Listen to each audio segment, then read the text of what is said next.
He did say that Ron Fountain's driveway now is basically safe and has a reasonable sight line. As Ron stated earlier this Right. morning, or this at the meeting. For the cable committee, apparently they buried some of the cable on Garney Road. You'll have to talk to Ed about it, but I thought you'd like to know. Keep going, sure. Okay, we already discussed the ditching and the pole saw. That's it for that part. Tom's got a question. Tom. Who is the code enforcement officer that kind of oversees this logging that's going on in Lyford Road? Yes. Yes. Ed. It would appear that going through the backwoods, they're probably with their skid steer, they broke down a big pine tree, which is leaning over the wires on Lyford Road, which if it comes down, one of our selectmen will lose his power. At least it won't be my tree this time. I don't know if somebody's got to tell these guys to push it the other way or before it comes down. Give him a call and send him out there. Sounds good. But yeah, that makes big sense because a big pine tree is going to take them all down. Yeah, well, it looks like they maybe hit it with a skid steer or something coming this way.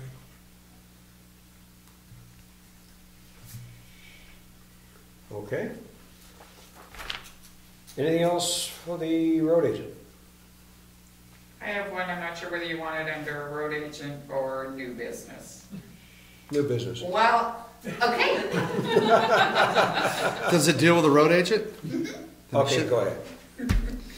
While I was waiting my 10 minutes this morning, an hour late to work already, Eddie mentioned that his cell phone has bit the dust. Yeah. He went to Wolfboro today and found a new phone that has a camera in it. And I would like to ask the selectmen, unfortunately my name's on the Verizon wireless contract. I would like permission to go check out the phone, see what it would be, how much it'll cost. Yada, yada, yada. Sounds good. Thank you. You're welcome.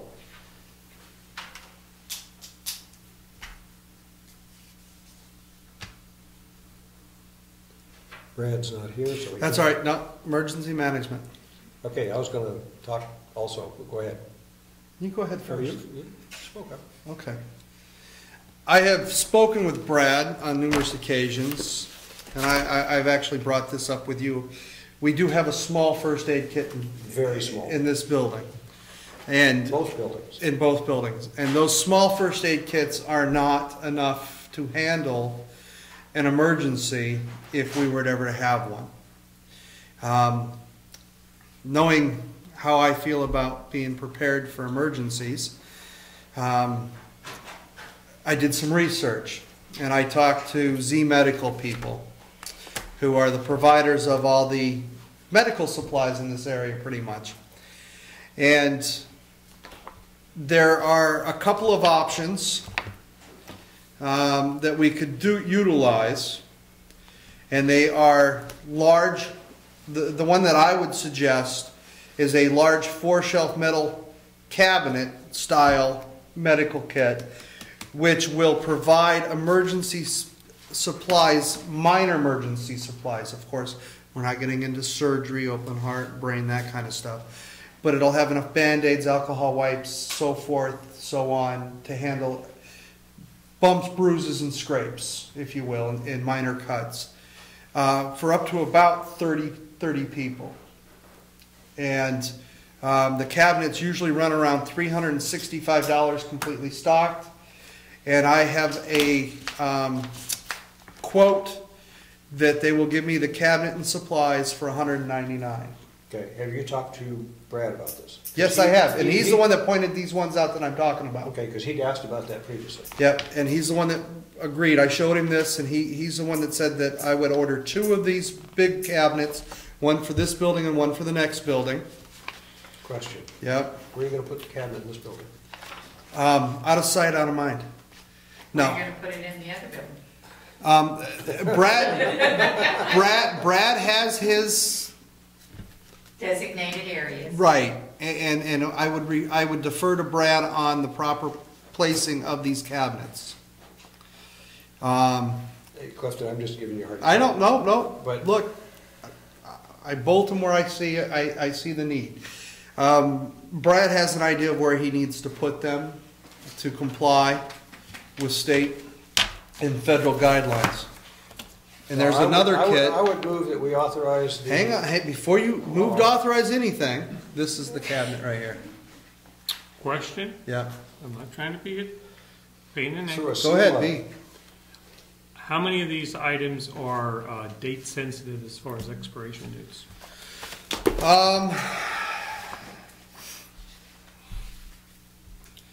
Of course, the ice packs are not, the bandages are not, unless somebody opens them. I don't think these come with, Twinkies that are good for 2 years? no, there's no Twinkies, Bill. These ones don't come with aspirins or anything like that.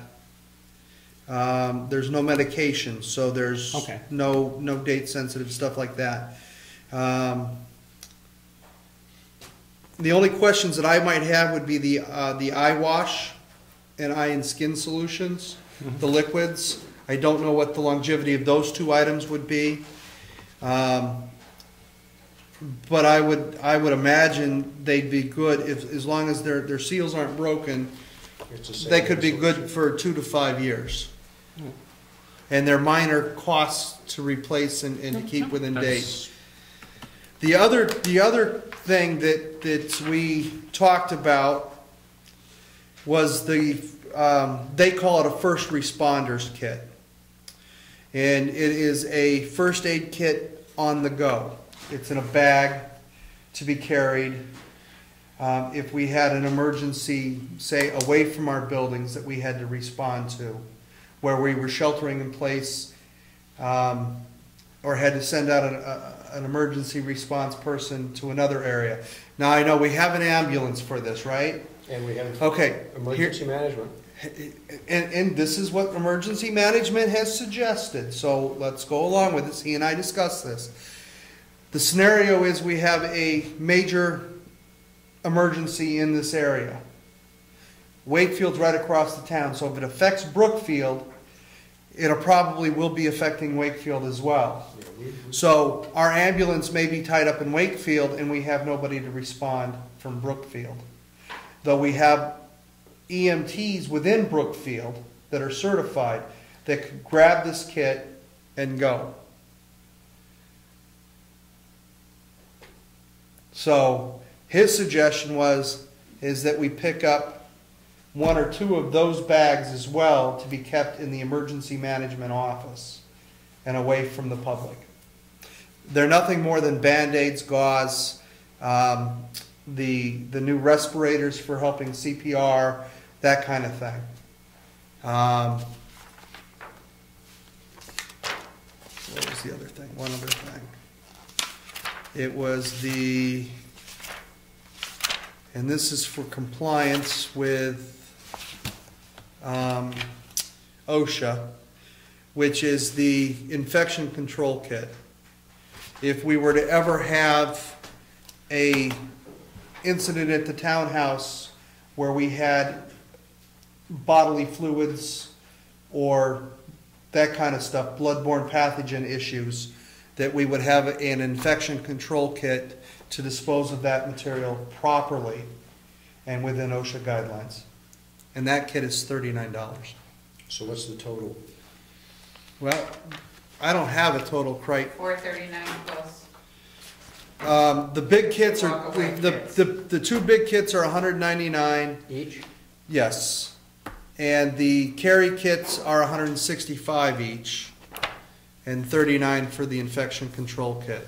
So he has $2,500 in his budget, he hasn't spent anything yet. Right. Yet being the operative word. He still wants his big screen TV in here. He's not getting a big screen TV. He has spent some, but it must be in because we bought some. It was radio under his stuff. vehicle budget. Vehicle budget, Put it into that. for the fire. For the old town truck that we've turned into the forest fire truck. Who would be handling the second response kit? Brad, Janet, She already has a vehicle for Huggins Hospital. I assume she has a response kit in there. possible. And then there's Mike Moore, who's another certified. I think there's 4 or 5 of us, 4 or 5 people in town that would be able to respond. Doc Wilson. Yep. So I'm all about being prepared, and I'm all about having the emergency supplies that are necessary for us to do this. That's why I push to have the tower, the antenna, and the radio station here. We updated and got our emergency defibrillators. We got our emergency generator installed and buried a propane tank. We need to be able to take care of our townspeople if there is any kind of emergencies, an ice storm, or another tornado comes through here, or we have a major flood, or God forbid there's an earthquake here. We're not that far away from fault lines. So, or we have dead volcanoes that are right up here. We're 50 miles from a nuclear facility. We have to be prepared for the emergencies. And up to a few years ago, we were not prepared. You forgot the Geiger counter. We have that. No, luckily, We have it. We have it. We have it. see, Where? I have it in my house. He Excellent. has one. I did. See? Don't know how to use it, but I have it. This town. Wasn't going to a workshop. He showed me, but I Anyway. don't remember. but luckily the wind patterns will carry hopefully carry all the nuclear waste either down towards the lower portion, carried across the lower portion of New Hampshire down into Vermont, Massachusetts, and New York, or it carries it out to sea. If you look at the prevailing wind patterns over the last 50 years for this area, believe me, I checked it out before I moved here. Just as long as it doesn't affect the Red Sox. Can I interrupt your story? I got to tell everybody a little story. I know I have the backup Geiger counter stuff, and really, Brad gave me some introductory stuff on how to use it. And but I have somebody that's very big into this that was moving out of the area, so we're down.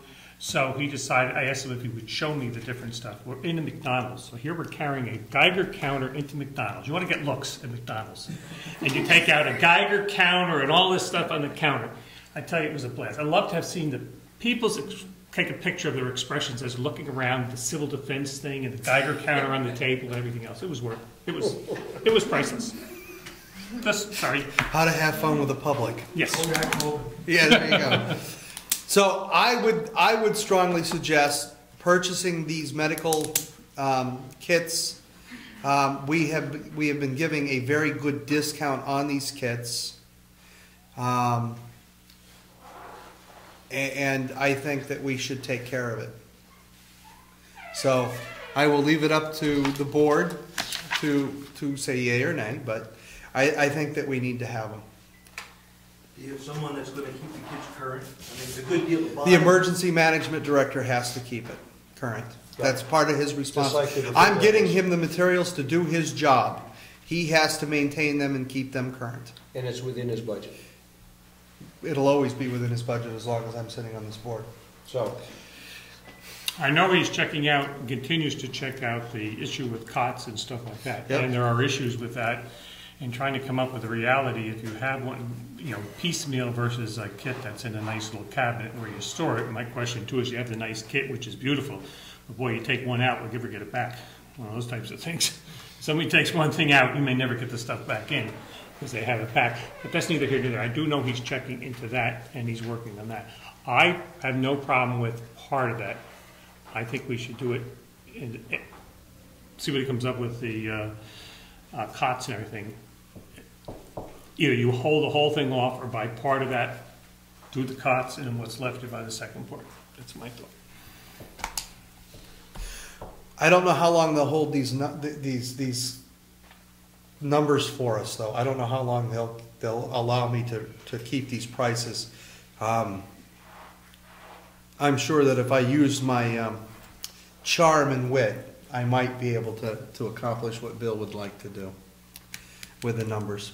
So I have no problem ordering one set of each at this point, and then seeing where the cots go. And if we're not able to make a decision on the cots by the other half, why don't you make that in form of a motion and we can